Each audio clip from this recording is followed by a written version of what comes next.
Welcome dear student, एक बार फिर से आप सभी का मेरे यूट्यूब चैनल पर स्वागत है। मैं स्टील और आज हम पढ़ने जा रहे हैं work done in reversible isothermal process. देखते हैं क्या होता है रिवर्सिबल प्रोसेस के बारे में। हम लोग पहले से ही बात कर चुके हैं। रिवर्सिबल प्रोसेस ऐसा प्रोसेस होता है जिसे किसी भी कंडीशन पर, किसी भी स्टेप पर उसे हम रिवर्स कर सकते हैं। मतलब कोई प्रोसेस हो रहा है तो किसी भी स्टेप में उसे रिवर्स कर सकते हैं। ऐसे प्रोसेस को हम लोग बोलते थे रिवर्सिबल प्रोसेस। और रिवर्सिबल प्रोसेस हमने देखा था यह इनफाइनाइटली स्लोली होता है, मतलब यह इनफाइनाइट टाइम लेता है कंप्लीट होने के लिए। और हमने ये भी देखा था कि work done during the reversible process always maximum, हमेशा मैक्सिमम होता था। यानी कि अगर हम बात करें work done in reversible process, तो रिवर्सिबल प्रोसेस में हमेशा जो वर्क डन है वह इरिवर्सिबल प्रोसेस से क्या होता था, ज़्यादा होता था। ठीक है। और इस प्रोसेस को होने में पहले ही हम लोग बात कर चुके हैं, इनफाइनाइट टाइम टेक करता है। It takes infinite time for completion, या इनफाइनाइट टाइम टेक करता है। तो हमें यहाँ पर बात करनी है work done in reversible isothermal process. Work done की हमें बात करनी है, यानी कि कोई रिवर्सिबल प्रोसेस है तो कितना वर्क होता है। हमने यहाँ पे कह दिया ना कि रिवर्सिबल प्रोसेस में वर्क डन मैक्सिमम होता है, तो कितना होता है डिफाइन तो होना चाहिए। अब एक चीज आपको ध्यान रखना होगा कि रिवर्सिबल प्रोसेस जो है वह इनफाइनाइट टाइम में होता है तो बहुत धीमे धीमे होता है, बहुत स्लो होता है। तो उसके अंदर जो चेंज होगा, चाहे प्रेशर के अंदर चाहे वॉल्यूम के अंदर, वो बहुत स्लोली होगा, बहुत धीमे धीमे ही होगा। ऐसा नहीं कि अचानक से एकदम से प्रेशर बदल गया, अचानक से वॉल्यूम बदल गया, ऐसा नहीं, बहुत धीमे धीमे, तभी तो हम उसको रिवर्स कर पा रहे हैं। और मैंने आपको ये भी बताया था कि प्रैक्टिकली नहीं है, थ्योरेटिकली है। वैसे हम लोग अगर प्रेशर वॉल्यूम वर्क की बात करें, आप लोग को फार्मूला पता है जो हम लोगों ने पिछली वीडियो में पढ़ा था, W = P डेल्टा V। ये हमने प्रेशर वॉल्यूम वर्क में वर्क को डिफाइन किया था, W = P delta V। -P क्यों लगा था, यहाँ पे माइनस क्यों लगा था, इसकी भी बात मैंने पिछले वीडियो में की थी। अगर आपने वीडियो नहीं देखा होगा तो डिस्क्रिप्शन बॉक्स में उसका लिंक मिल जाएगा, आप वहाँ से जाकर उस वीडियो को देख सकते हो। तो ये इस आइसोथर्मल रिवर्सिबल प्रोसेस के लिए सपोज कर लेते हैं, मान लीजिए कि हमारे पास यहाँ पे मान लेते हैं कि हमारे पास एक छोटा सा एक सिस्टम है, पिस्टन है उस सिस्टम के अंदर, और उस पिस्टन के ऊपर प्रेशर लगाया जाता है जिससे पिस्टन के अंदर प्रेजेंट गैस के प्रेशर के अंदर चेंज आता है। कहने का मतलब सपोज कर लेते हैं कि हमारे पास यहाँ पे क्या है, एक सिस्टम है। ठीक है, यहाँ पे पिस्टन लगा, सिस्टम ही सपोज कर लेते हैं, सिस्टम। जैसा कि W = P डेल्टा V को प्रूफ करने के लिए हमने लिया था। मान लो हमारे पास एक सिस्टम है, इसके अंदर गैस फिल किया गया है, यह फ्रिक्शनलेस है, यह फ्रिक्शनलेस है, यह वेटलेस है, यह फ्रिक्शनलेस है और वेटलेस है। ये जो पिस्टन है, या जो पिस्टन यहाँ पे लगा हुआ है, यह फ्रिक्शनलेस है और वेटलेस है। हमारे पास गैस है, इस गैस के अंदर होने वाला जो वर्क है, यानी कि work done during this process W = P delta V है। हम यहाँ पर बात कर रहे हैं रिवर्सिबल प्रोसेस की। तो रिवर्सिबल प्रोसेस में प्रेशर चेंज जो होगा वो बहुत धीमे धीमे होगा। कहने का मतलब है कुछ ऐसा हम इसको लिख सकते हैं, W - अभी देखो ये P डेल्टा V। अगर हम प्रेशर की बात करें, चलो हम एक्सटर्नल प्रेशर की बात करते हैं, P एक्सटर्नल, यानी कि इसका जो एक्सटर्नल प्रेशर है वो क्या है। तो इसको हम ऐसे लिख सकते हैं, W = P external into delta V। अब P एक्सटर्नल डेल्टा V ऐसे डिफाइन कर दिया, तो W = P एक्सटर्नल। अब P एक्सटर्नल और प्रोसेस है रिवर्सिबल, और मैंने अभी भी आपको बताया कि रिवर्सिबल प्रोसेस में जो चेंजेज होते हैं बहुत धीमे धीमे होते हैं। सपोज करो वॉल्यूम के अंदर जो चेंज है वो क्या है, dB है, मतलब dB बहुत स्मॉल चेंज है। ठीक है। अगर हम इसका इंटीग्रेशन करें तो हमें कुछ ऐसे मिल जाएगा, W = इंटीग्रेशन। सपोज कर लो कि वॉल्यूम जो इनिशियल है, यहाँ पे हम सपोज कर देते हैं इनिशियल वॉल्यूम V1 या फिर V इनिशियल मान लो, और फाइनल वॉल्यूम V2 मान लेते हैं। इनिशियल वॉल्यूम V1 और फाइनल वॉल्यूम V2, या फिर इसे आप ऐसे लिख सकते हो, इनिशियल वॉल्यूम V इनिशियल, या फिर इसे V फाइनल कर देते हैं। तो यहाँ से हो जाएगा V initial to V final, और यहाँ पे हमारे पास क्या है, P एक्सटर्नल, और ये क्या हो जाएगा, dV। ये बात समझ में आई। इसको हम ऐसे तो लिख सकते हैं ना, कोई दिक्कत इसमें नहीं, कोई दिक्कत नहीं है। अगर थोड़ा सा अगर हम लोग इसके बारे में आगे सोचे तो यहाँ पे देखो हमारे पास है P एक्सटर्नल प्रेशर।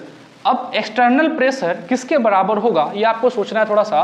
ये जो गैस है हमारे पास, इसके पास P इंटरनल है, इसके पास अपना खुद का इंटरनल प्रेशर है और यह है एक्सटर्नल प्रेशर। अगर इसके ऊपर हम प्रेशर लगाएंगे तो इसके इंटरनल प्रेशर के अंदर चेंजेस आएगा, प्रेशर बढ़ेगा। सपोज करो इसके अंदर का प्रेशर मान लो 2 atm है और ऊपर से हम प्रेशर लगाए तो इसके अंदर का प्रेशर हम बढ़ा रहे हैं। अगर पिस्टन नीचे की तरफ आएगा तो प्रेशर बढ़ेगा, यानी कि इसके अंदर स्मॉल चेंज होगा, यानी कह सकते हो ड्यूरिंग कंप्रेशन। यहाँ पे मैं लिख देता हूं ड्यूरिंग कंप्रेशन। ड्यूरिंग कंप्रेशन जो एक्सटर्नल प्रेशर है वह P इंटरनल, आप सपोज करो कि इसके ऊपर जो हम कर रहे हैं प्रेशर लगा रहे हैं वह क्या है, DP है। अगर इसके अंदर का प्रेशर बढ़ेगा तो प्लस DP लिखेंगे ऐसे, यानी कि P एक्सटर्नल इक्वल हो जाएगा P इंटरनल प्लस DP, क्योंकि इसके अंदर का प्रेशर बढ़ रहा है। वहीं पर अगर हम ड्यूरिंग एक्सपेंशन की बात करें, ड्यूरिंग एक्सपेंशन, अब ड्यूरिंग एक्सपेंशन मतलब गैस एक्सपेंड कर रहा है।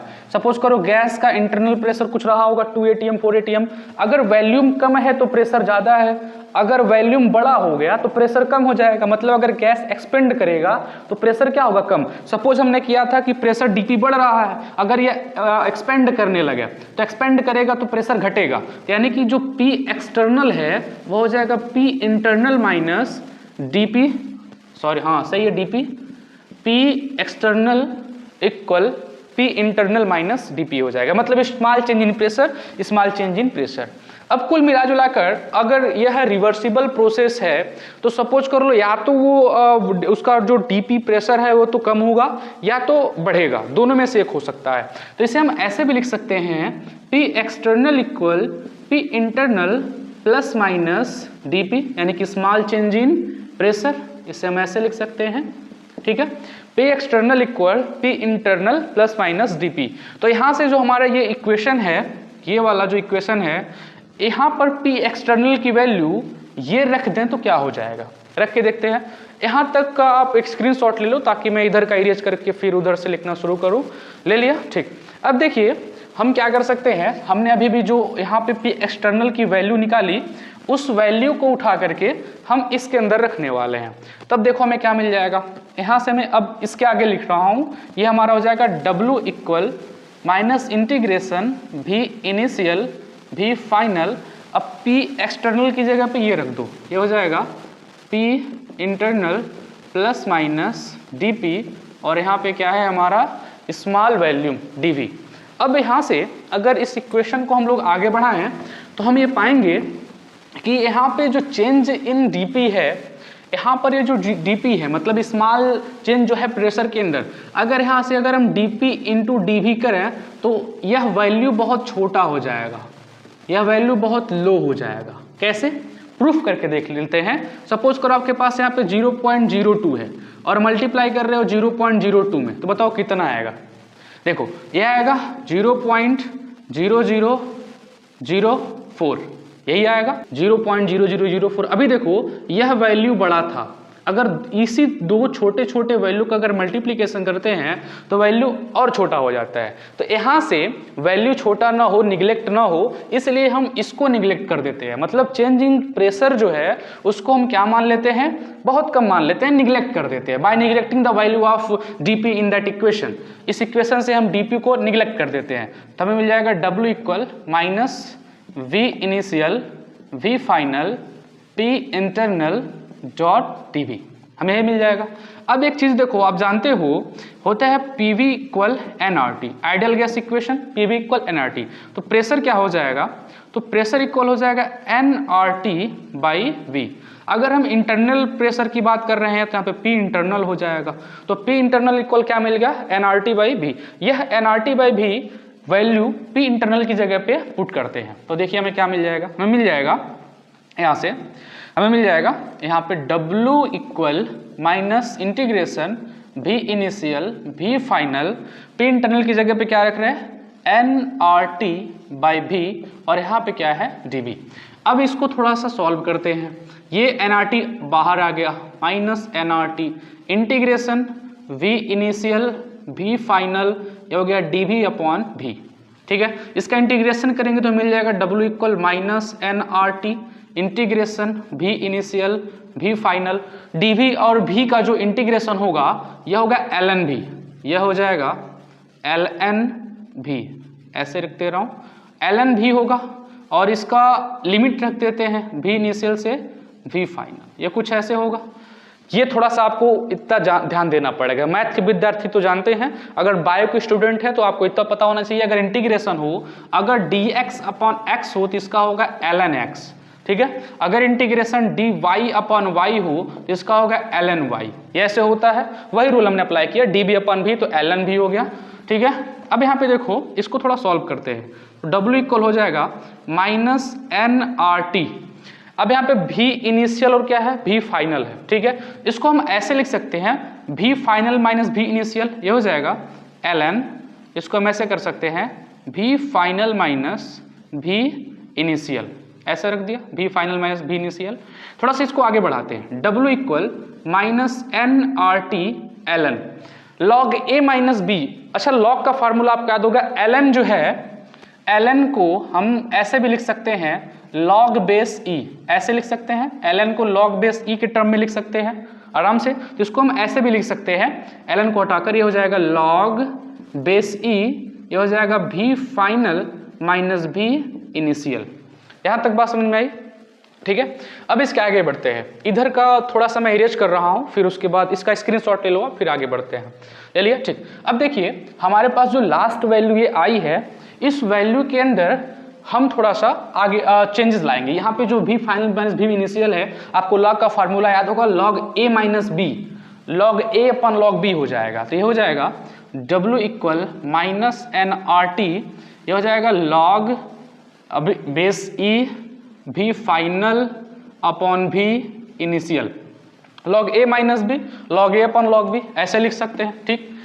अब अभी ये कैसे हुआ है, अभी देखो, जनरली इसको मैं ऐसे भी लिख सकता था, यहाँ पे जो log बेस e ये था, अगर इसको मैं अंदर भेजता तो ये कुछ ऐसे हो जाता है ना, ये हो जाता आपके पास log v फाइनल माइनस ये होता log v इनिशियल, ये ऐसे होता, ठीक है। वही मैं ऐसे यहाँ पे कर दिया हूँ, log a minus log b। बात समझ में आ रही है कैसे कर रहा हूँ, ठीक।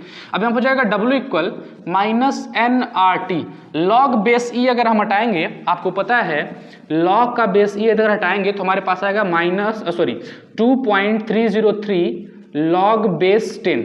अगर कहीं पर भी अगर आप log बेस e को log बेस 10 में चेंज कर रहे हो तो 2.303 आगे मल्टीप्लाई कर देते हैं, तो यह वैल्यू हो जाएगा इंटू 2.303, ये हो जाएगा log base 10 v final upon v initial. थोड़ा सा इसको सॉल्व कर देंगे, हो जाएगा w इक्वल, इसको आगे ला दो, माइनस 2.303, ये हो जाएगा nRT, ये हो जाएगा log v final upon v initial. यही हमारा वर्क डन फॉर्मूला है रिवर्सिबल आइसोथर्मल प्रोसेस के लिए। इसे ऐसे भी लिख सकते हैं, w इक्वल माइनस 2.303, ये हो जाएगा nRT, ये हो जाएगा log, ये हो जाएगा v2 अपॉन v1, ऐसे भी लिख सकते हैं, क्योंकि फाइनल का मतलब क्या है, वैल्यूम v2, और इनिशियल का मतलब क्या है, वैल्यूम v1। यहाँ तक हो गया, ठीक। अभी आपको वो P1 V1 equal P2 V2 जब आपने एक आइडियल गैस इक्वेशन पढ़ा होगा, या फिर आइडियल गैस, या फिर स्टेट ऑफ मैटर चैप्टर जब आप पढ़ रहे थे, तो आपको एक फार्मूला बताया गया था, P1 V1 equal P2 V2। तो यहाँ से V2 अपॉन V1 क्या होगा, P2 को इधर लाओ, ये हो जाएगा P1 अपॉन P2 इक्वल, इधर है V2 और इधर चला गया V1, तो V2 अपॉन V1, यानी कि V2 upon V1 equal P1 upon P2। तो इस V2 अपॉन V1 की जगह पे P1 अपॉन P2 रख सकते हैं, तो फार्मूला ये भी बन जाएगा, और W equal minus 2.303 nRT log P1 upon P2, ये मिल जाएगा। तो ये तीन फार्मूले हैं, ये तीनों फार्मूले आपको याद करने हैं, और इन्हीं तीनों फार्मूले से हमारे न्यूमेरिकल सॉल्व होंगे। स्क्रीनशॉट इसका आप ले लो, फिर हम आगे बढ़ते हैं। ले लिया। अब एक चीज़ देखिए, हमें एक चीज़ ध्यान देनी है, अगर मान लीजिए हमारे पास कोई ऐसा प्रोसेस हो जिस प्रोसेस के अंदर जो हीट इन्वॉल्व हो वो जीरो हो, मतलब हीट इन्वॉल्व कितना हो, जीरो, मतलब हीट उसके अंदर कोई चेंज ना हो हीट के अंदर, तो उसके लिए U की वैल्यू हो जाती है जीरो, ठीक है। और आपको फार्मूला पता है, डेल्टा U इक्वल होता है Q plus W according to first law of thermodynamic, delta U equal Q plus W। अब एक बात बताओ, अगर हम बात कर रहे हैं isothermal process, for isothermal process, अगर हम आइसोथर्मल प्रोसेस की बात कर रहे हैं तो आप देखो क्या मिल गया, अगर u की वैल्यू 0 हो तो delta U equal Q plus W होता है, तो हो जाएगा 0 इक्वल Q प्लस W, यानी Q इक्वल हो जाएगा माइनस W। Q इक्वल क्या मिल जा रहा है हमको? Minus W। अभी हमने एक फार्मूला पढ़ा W equal minus 2.303 nRT log V2 upon V1, ये पढ़ा। अगर बताओ माइनस अगर यहाँ पे लेके आए तो यहाँ से माइनस क्या हो जाएगा? कैंसल। यहाँ पे माइनस क्या हो गया? कैंसल। तो यह किसके बराबर हुआ? Q के बराबर हुआ। यहाँ पे देखो माइनस W Q के बराबर, ये देखो ये हमको एक नया फार्मूला मिलेगा, ठीक है। यानी अगर Q की वैल्यू निकालनी है, अगर प्रोसेस आइसोथर्मल है तो आइसोथर्मल प्रोसेस में जो हीट इन्वॉल्व है 0, तो इंटरनल एनर्जी में कोई चेंज होगा नहीं। जब इंटरनल एनर्जी के अंदर चेंज नहीं होगा तो ये फार्मूला हम ऐसे रख सकते हैं, तो इसको भी आप लर्न कर लोगे, ठीक है। हाँ, एक सबसे इंपॉर्टेंट चीज है कि work done during free expansion. अब फ्री एक्सपेंशन क्या होता है बता रहा हूं। फ्री एक्सपेंशन का मतलब ये हो गया कि कोई गैस है किसी टैंक के अंदर फिल की गई है और वह फ्रीली ऐसे वैक्यूम के अंदर एक्सपेंड कर रही है जहां पर एक्सटर्नल प्रेशर 0 है। मतलब during free expansion, during free expansion, free expansion, मान लो यहां पे कोई गैस है, इस गुब्बारे के अंदर गैस भरा है और बाहर जो है वैक्यूम है, यहां पे वैक्यूम है। अगर गैस इस यहां से गुब्बारे से निकलकर वैक्यूम में आती है तो यहां पर कोई भी वर्क डन नहीं होगा, वर्क डन 0। क्यों? फार्मूला भी हमने क्या पढ़ा? फार्मूला हमने पढ़ा है W equal minus P external delta भी। यह W रिवर्सिबल, W इरिवर्सिबल के लिए है, इरिवर्सिबल प्रोसेस के लिए। अब बताओ एक्सटर्नल प्रेशर तो 0 है ना, बाहर तो कोई प्रेशर है ही नहीं, तो यहाँ पे W इक्वल पी एक्सटर्नल की वैल्यू हो जाएगी 0 और यहाँ पे क्या है? डेल्टा भी, यानी कि W इरिवर्सिबल कितना आ रहा है? 0। अगर फ्री एक्सपेंशन की कभी भी बात करें तो वर्क डन 0, चाहे वो प्रोसेस इरिवर्सिबल हो चाहे रिवर्सिबल। देखो इरिवर्सिबल में तो 0 आ गया, अब रिवर्सिबल का वही देख लो। मान लो अगर W रिवर्सिबल की बात कर रहे हैं तो minus integration V initial V final P external dot dV। अब P एक्सटर्नल कितना हो जाएगा? 0। तो हमें क्या मिल जाएगा? W reversible equal minus integration V initial V final, अब ये तो गया 0, एक है डॉट V, अब पूरा का पूरा इधर का वैल्यू क्या कर देगा? ये 0। तो W रिवर्सिबल यानी कोई प्रोसेस रिवर्सिबल हो या इरिवर्सिबल हो, दोनों कंडीशन में अगर फ्री एक्सपेंशन है तो वर्क डन हमेशा याद रखना कितना होगा? 0। इस पर बहुत सारे सवाल बने हैं। देखिएगा कोई एक गैस है जिसका वॉल्यूम 2 लीटर है, प्रेशर 4 atm है, फ्री एक्सपेंशन में उस गैस के द्वारा कितना वर्क होगा? तो 0, क्योंकि फ्री एक्सपेंशन कभी भी आ जाए आप ध्यान रखोगे वर्क डन हमेशा क्या होगा? 0। तो प्यारे विद्यार्थियों, मिलते हैं आप सभी से नेक्स्ट वीडियो में, तब तक के लिए जय हिंद।